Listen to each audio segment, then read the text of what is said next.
নমস্কার বন্ধুরা, আবার দেখাবো। আমি তো মাঝে মধ্যেই কিছু কিছু জিনিস নিয়ে আসি। তো আজকে দেখাবো যে খুব অল্প সময় প্রেশার কুকারে এঁচোড় সেদ্ধ করবেন। কিন্তু এঁচোড় সেদ্ধ করতে গিয়ে অনেকেরই যেটা সমস্যা হয় শুনেছি, যে কেউ বলেন যে কিছু এঁচোড় সেদ্ধ হয়েছে, কিছু এঁচোড় সেদ্ধ হয়নি, বা কোনোটা গলে গেছে। হ্যাঁ, তো এখানে সেটা হবে না। তো আপনার যেরকম এঁচোড় যেভাবে আপনি কাটুন। আর আলুটা কিন্তু জ্যোতি আলু নেবেন, চন্দ্রমুখী আলুটা নেবেন না, কেননা চন্দ্রমুখী আলু পট করে গলে যায়। প্রেশার কুকারে চন্দ্রমুখী আলু রান্না করার অন্যরকম উপায় আছে, কিন্তু এঁচোড়ের সাথে কখনোই নয়। তো বেটার যে আপনি জ্যোতি আলু নিন।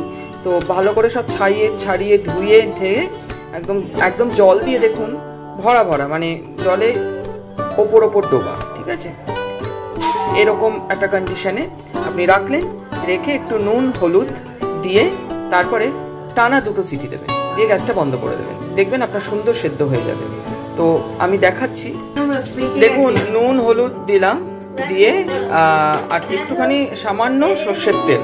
এতে কি হবে বলুন তো, এঁচোড়ে কষটা একদম সুন্দর করে এই সেদ্ধর মধ্যে দিয়ে বেরিয়ে যাবে। তো দেখুন আমি একটু সামান্য সর্ষের তেলে ছড়িয়ে দিলাম। আর এই এঁচোড়টা খুব একটা কচি এঁচোড় না, পেকে গেছে, তার জন্য খুব বেশি সেদ্ধও করা যাবে না। তার জন্য ওই 2 সিটি দিয়ে গ্যাসটাকে রিলিজ করে দেবো, সেটা আমি আসছি। তো গ্যাসটা বন্ধ করে, প্রেসার কুকারটা বন্ধ করে দিলাম। এবার সিটি আসার জন্য ওয়েট করি। আর এঁচোড় যদি আপনার কচি এঁচোড় হয় তাহলে 3টে সিটিও আপনি দিতে পারেন, দিয়ে গ্যাস বন্ধ করে ফুল প্রেসার রাখতে পারেন। কিন্তু এটা যেহেতু একটু কম কচি, একটু ম্যাচিওর, তার জন্য এটা এমনি তাড়াতাড়ি সেদ্ধ হয়ে যাবে। তার জন্য ওই 1টা বা 2টো সিটি দিয়ে 3-4 মিনিট রেখে প্রেসারটা রিলিজ করে দেবেন, নইলে এঁচোড় গলে যাবে। আর যতক্ষণ এটা হচ্ছে ততক্ষণ আপনাদের রিকোয়েস্ট যে চ্যানেলটিকে প্লিজ সাবস্ক্রাইব করে দিন, as because your subscription is very much necessary and material for the growth of my channel. 2টো সিটি পড়বে, তো প্রথম সিটিটা পড়ুক।